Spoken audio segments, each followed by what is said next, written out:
ಗುರಿ ಇಟ್ಕೊಂಡ್ರಿ ನೀವು ಪ್ರಶ್ನೆ, ನಾನು ಯಾರು ಅಂತೇಳಿ.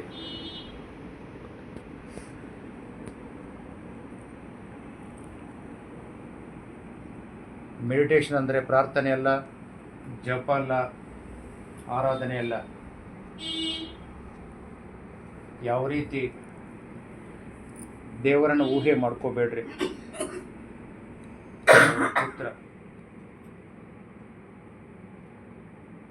ಇವೆಲ್ಲ ಕೂಡ ನಮ್ಗೆ ಗಡ್ಡೆ ಆಗ್ತಾವೆ ಈ ರೀತಿ ಮಾಡ್ತಾ ಹೋದರೆ.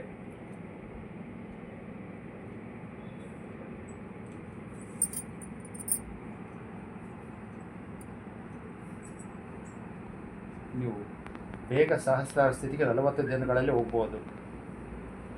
ಒಂದು ಸಲ ಅನುಭವ ಐತೆ ಸಾಕದು. ఏది తెలుసుకుంటే ఇంకా తెలుసుకోవడానికి ఏది మిగిలి ఉండదో అది తెలుసుకోవడం కోసం చేసే సాధನೆ ಧ್ಯಾನ. ಈ ಯಾವುದು ತಿಳ್ಕೊಂಡ್ರೆ ಹಿಂಗೆ ತಿಳ್ಕೊಳ್ಳೋದಕ್ಕೆ ಏನೋ ಉಳಿಯುವುದಿಲ್ಲವೋ ಅದನ್ನು ತಿಳ್ಕೊಳ್ಳೋದಕ್ಕೆ ಮಾಡುವ ಸಾಧನೆಯೇ ಧ್ಯಾನ. ధ్యానం అంటే అంతర్ప్రయాణం. మనసు ఎప్పుడు బయట పరిగెడుతూ ఉంటుంది.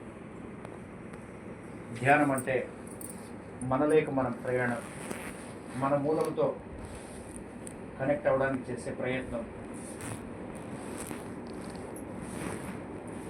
మనసు ఎప్పుడు కూడా మనల్ని తప్పుదారి పట్టిస్తుంటుంది. Wrong guidance. అనేక జన్మల నుంచి మానవుడు ఆ భౌతికమైన నేను సంతృప్తిపరచడం కోసం పోరాటం చేస్తున్నాడు.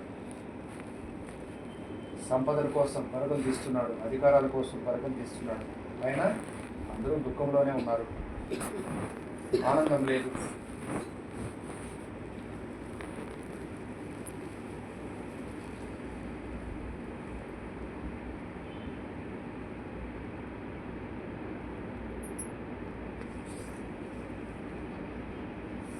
ఏడుకొండల స్వామి ఎక్కడున్నావయ్యా?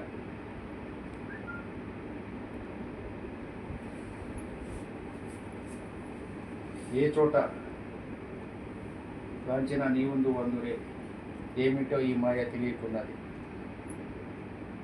ఎలా తెలుస్తుంది? ధ్యాన సాధన చేస్తూ చేస్తూ ఎప్పుడైతే సహస్రార స్థితికి, 7వ కొండ అంటే సహస్రార స్థితి చేరుకున్నప్పుడు విశ్వం అంతటా కూడా కనిపించేది నీవే. ఆకాశం అంతా కొండా శిఖరంబుల, మనుషులకు దూరంగా మసులుతున్నావై అంటే ఆకాశమంతా కొండ శిఖరం అంటే మనమంతా అజ్ఞానంలో ఉన్నాం. అలజడి, ఆందోళన, నిరాశ, నిస్పృహం, భయము, గందరగోళం, ఉరుకులు పరుగులు, ఆరాటం, పోరాటం, ఉబలాటం. ఎక్కడ శాంతి లేదు. మనలోనే ఉన్నాడు. ఆకాశమంతా కొండ శిఖరంబున అంటే తిరుపతి కొండ మీద ఉన్న గుడిలో కాదు. నువ్వు ఎప్పుడైతే సహస్రార స్థితికి చేరుకుంటావో అదే ఆకాశమంతా కొండ శిఖరము అంటే. అక్కడ కనెక్ట్ అయ్యావు. ఆకాశమంతా కొండా శిఖరంబున మనుషులకు దూరంగా. మనుషులు అంటే ఎవరు? మనసుతో ఉండేవాళ్ళు.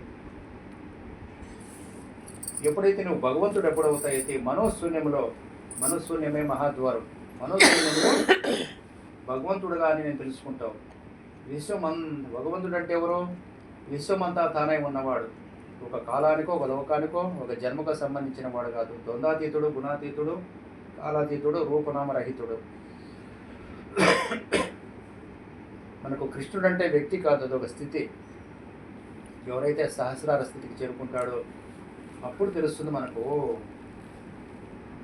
కృష్ణుడు అంటే ద్వారకలో ఉంటాడు కదా, ఆ కృష్ణుడు కాదు. మనం కూడా ఎప్పుడైతే ధ్యానంలో సహస్రార స్థితికి చేరుకుంటామో అప్పుడు మనకు ఎలాంటి ద్వంద్వాలు ఉండవు, ఎలాంటి గుణాతీత స్థితి పొందుతాము, కాలాతీత స్థితి పొందుతాం. నేను ఆ స్థితులన్నీ కూడా ఆస్వాదించాను 98లోనే.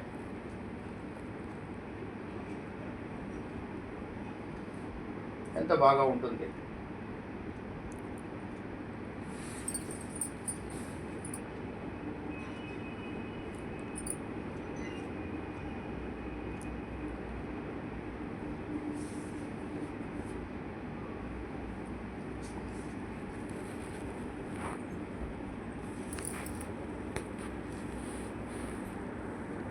మెడిటేషన్ అంటే మనల్ని మనం యాక్టివేట్ చేసుకోవడమే.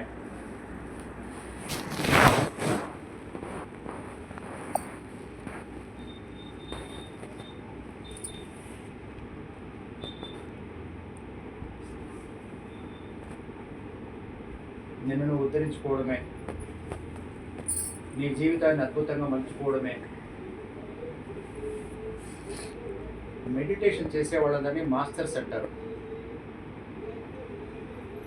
ఎవరంటే మాస్టరు? తన పంచేంద్రియాలన్నీ కూడా తన కంట్రోల్లో ఉన్నవాడే మాస్టర్.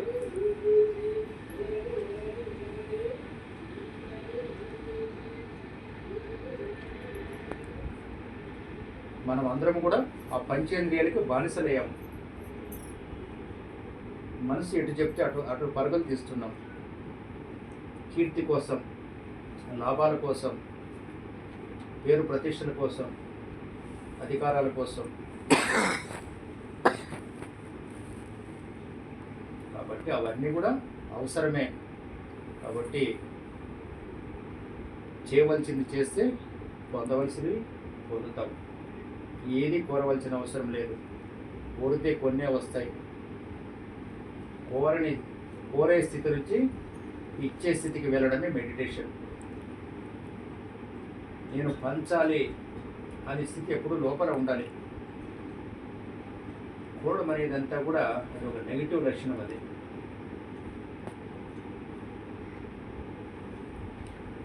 Last 2 minutes.